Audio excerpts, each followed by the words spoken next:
Բարև ձեզ, ես Մերի Թորունյանն եմ, Վարդան այգեկցի, Գող քահանան և այրի կինը։ Մի քահանա գողացավ այրի կնոջ կովը և ախոռը կապեց, և կինը իմացավ և քահանային ասաց. «Տեր հայր, հասավ իմ մահվան ժամը,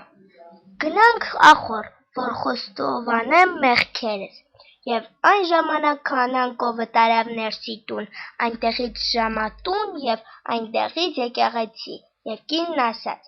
«Տեր հայր, վերջին խոստովանությունը մահվանից առաջ պետք է անել եկեղեցում»։ Եվ քահանան կովը բեմ բարձրացրեց և վարագույրը քաշեց նրա վրա։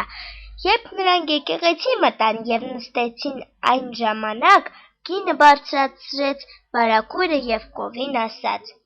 «Ով գարշելի, ես քեզ կով գիտեի, և այժմ քեզ ո՞վ արեց պատարագիչ